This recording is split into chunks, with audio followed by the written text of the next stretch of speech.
Estás escuchando un nuevo capítulo de Tras Hegel, donde Maki y Néstor te acompañarán a leer e interpretar la fenomenología del espíritu, una de las obras más ambiciosas de la filosofía. Y es que entre no saber nada y saberlo todo, ellos saben algo.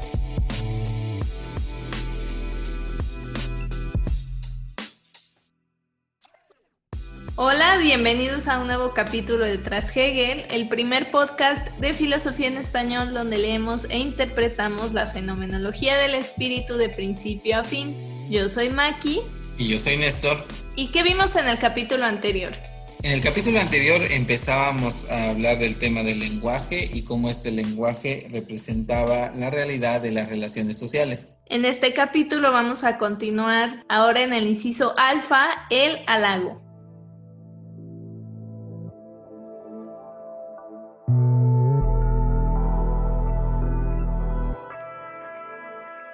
Este nombre es, así, la reflexión en sí o la realidad que tiene en ella misma el poder universal. Por medio de él es este poder el monarca.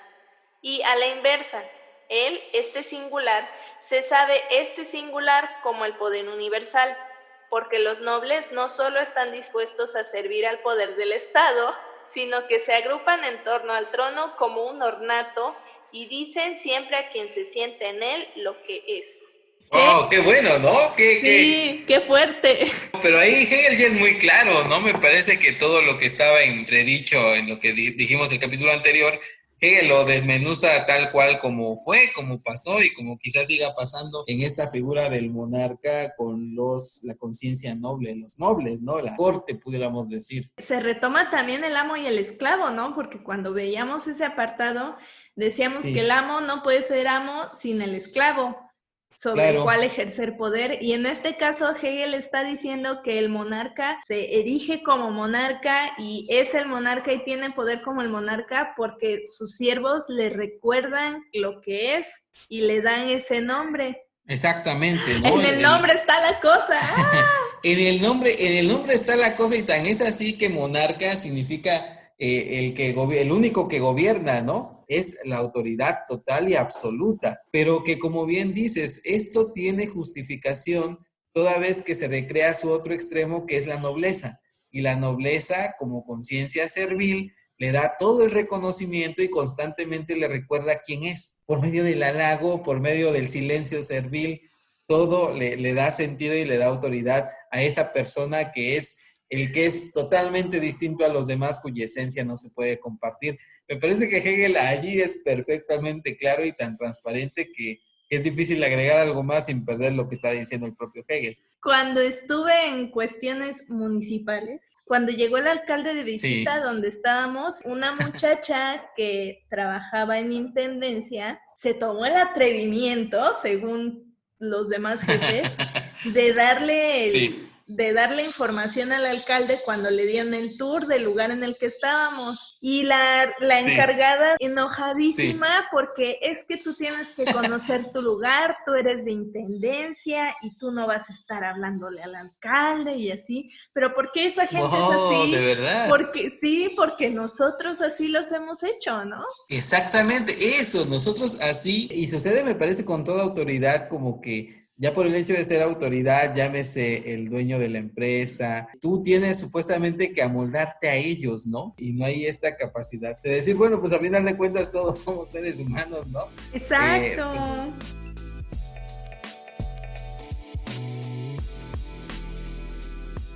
En el segundo párrafo ya me surgió un poco la confusión porque el poder del Estado significa que de cierto modo el monarca deja de lado el obrar, ¿no? Porque ya no tiene que hacer nada, lo hacen sus súbditos por él. Entonces, el poder del Estado no es su obra, porque no labora, sino su riqueza.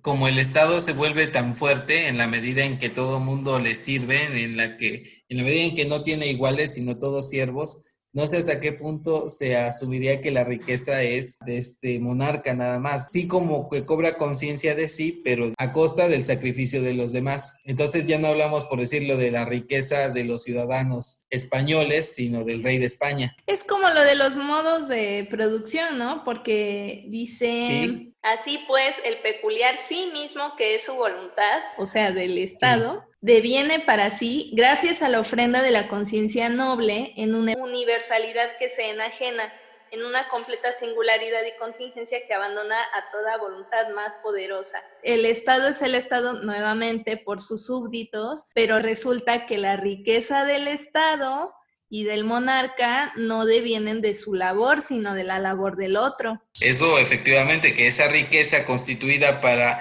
una abstracción hasta cierto modo, que sería, por decirlo, el nombre de España o el rey de España, pues es algo bastante abstracto y que ciertamente viene, las riquezas vienen del trabajo de alguien más, porque esa riqueza no es generada así en el vacío, sino que si hay manos y hay gente que sufrió y trabajó y demás, que genera precisamente esa riqueza que va a parar a manos de la autoridad.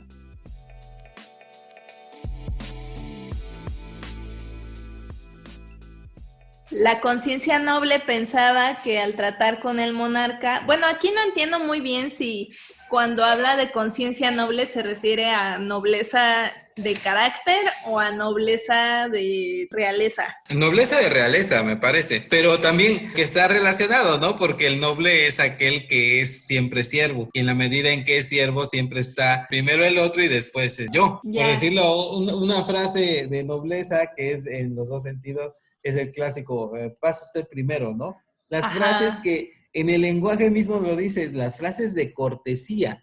Y en las frases de cortesía son de la corte, ¿no? Son los modos, las maneras en donde primero está el otro y después estoy yo. Porque en ese sentido, a mí me parece que lo que está queriendo decir Hegel es que la conciencia noble sentía que estaba dialogando entre iguales, cuando se da cuenta de que realmente pues es súbdito. En esa situación como que hay este desgarramiento, ¿no? Porque después el siguiente apartado nos va a hablar del desgarramiento en la medida en que ya está dándose cuenta que hay una contradicción, pero es curioso porque así como en la dialéctica del esclavo, solamente el esclavo pudo superar esta manera de vivir, el único que puede salir no es el monarca, sino el siervo. O sea, el que avanza a los nuevos estadios es la conciencia noble. O sea, no está tan en ventaja respecto a la conciencia vil. La conciencia vil entonces es aquella que reniega de la autoridad, ¿no? Y que ve solamente por sí misma. Pero aquí también hay como un vuelco en la conciencia noble que como que pierde este respeto absoluto hacia la autoridad o hacia la fuerza del Estado, como que empieza a conspirar contra él. Y llama mucho la atención esto que hace ratito acababas de mencionar, que cómo esto se parece a los modos de producción de Marx, cuando Marx habla del modo de producción esclavista, el modo de producción feudal, el modo de producción capitalista. Lo que hemos recorrido es la dialéctica del esclavo y esta sección que habla de monarcas y de siervos. Entonces parecería ser que ya aquí está todo preludiado, solamente que desde una perspectiva intelectual, teórica. O sea que si Marx es Jesús, Hegel es Juan el Bautista. Algo así. Digámoslo dejémoslo así.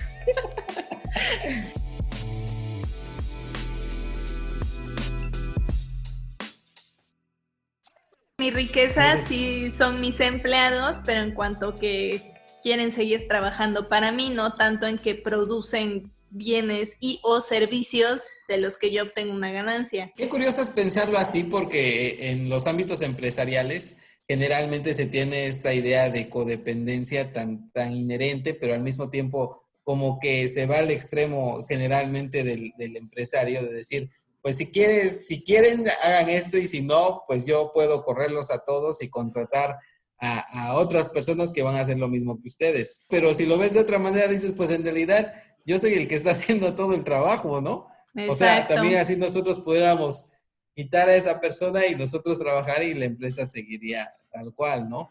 Por eso yo creo que esto preludia mucho a Marx, por un lado, y por otro lado, que no tomamos plena conciencia de la necesidad y de la dependencia que existen en realidad entre todos estos personajes en esta situación. Como en Bichos. Ah, exactamente, como en Bichos. Las hormiguitas Ajá. como que dependen del saltamontes que no les haga nada, y de pronto el saltamontes le dice a los otros saltamontes, pero ellas nos superan en número, basta con que se den cuenta de que nosotros dependemos de ellas para que se nos acabe el teatrito. Ciertamente, mira, deberíamos hacer análisis de películas con tinte filosófico. No, pero tiene razón. Y a los empresarios les encanta decir que dan trabajo y eso, pues, no, realmente viven de nuestro trabajo, ¿no? Viven del trabajo y aquí hacen falta como que los dos polos, pero yo digo que sí se carga demasiado hacia la visión esta del empresario y que por ende es casi como un pequeño tirano o monarca, ¿no? Dentro de su empresa o dentro del lugar en donde se desenvuelva, pero que también hace que las relaciones dentro de la empresa sean así de servilismo, de dependencia y demás. Sí, por más que le digan colaboradores a los empleados, ¿no? Lo que está diciendo Hegel es que la riqueza del monarca depende de que el súbdito quiera trabajar para él. Lo que mantiene al súbdito es el deseo de que el monarca le reconozca su trabajo.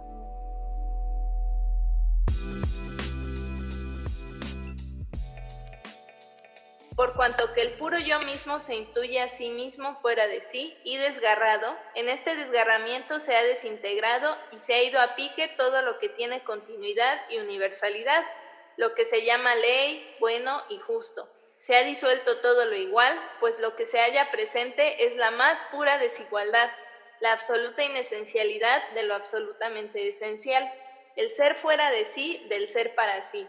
El puro yo mismo se halla absolutamente desintegrado.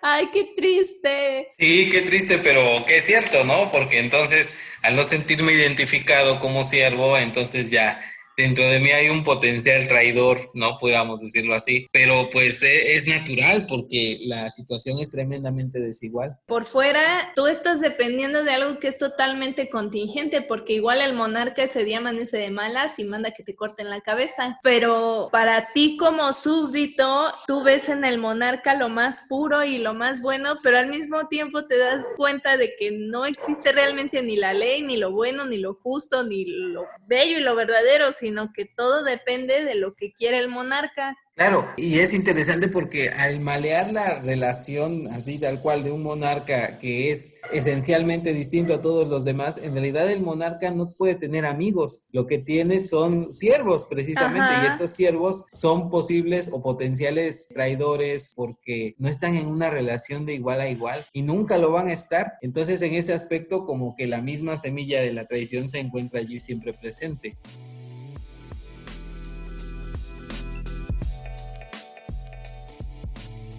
Pero como sí mismo se halla al mismo tiempo de un modo inmediato por encima de esta contradicción. Es la absoluta elasticidad que supera a su vez este ser superado del sí mismo, que repudia esta repudiación consistente en que su ser para sí devenga un algo extraño y que, rebelándose contra aquel recibirse a sí misma, en el mismo recibir es para sí. O sea que hay un poquito de esperanza, ¿o? Pues yo entendería que en esta rebelión ya implicaría un tomar conciencia de sí y un superar todo lo demás, pero recuperando a lo mejor esta capacidad del Estado, pero ya no del Estado como una persona que detente todo el poder, sino de un poder compartido por todos los demás, pero ya no como una autoridad tan fuerte porque se empieza a separar, ¿no? Porque rompe todas estas relaciones. En lugar de ser primum inter pares, se vuelve el único de su especie y todos los demás por debajo, casi de manera definitoria, esencial. Y esto obviamente que acarrea este tipo de problemas y de traiciones y de desgarramientos, que es hacia donde vamos. Y eso es lo que ya no le parece a la conciencia y se está dando cuenta de que no es lo deseable. Exactamente, ya y acá voy a tomar también un ejemplo a lo mejor teológico, pero recuerda que la figura de Satanás, cuando se revela, Dios le dice algo y él dice, no te serviré. Bueno, pues en los siglos XVIII, XIX, la figura de Satanás es como repensada y exaltada, porque, por decir, el paraíso perdido de Milton y otros más, porque entonces ya se ve como que la otra cara de que lo definitorio es la no obediencia y la rebelión, porque todo el ambiente se oponía a la tradición, a la jerarquía, a la autoridad. Y entonces es como un trasunto de lo que está pasando en las relaciones sociales. Así como antes Dios era todo y Satanás era el demonio, era lo aberrante y demás, ahora se vuelve a surgir como figura, como símbolo de la rebelión contra todo lo establecido. Por esto que acabamos de decir, quizá tenga que ver con el nuevo apartado, el que vamos a ver en el siguiente capítulo, que habla del lenguaje del desgarramiento, de la conciencia que empieza a separarse de lo que supuestamente asumía como lo verdadero y lo bueno.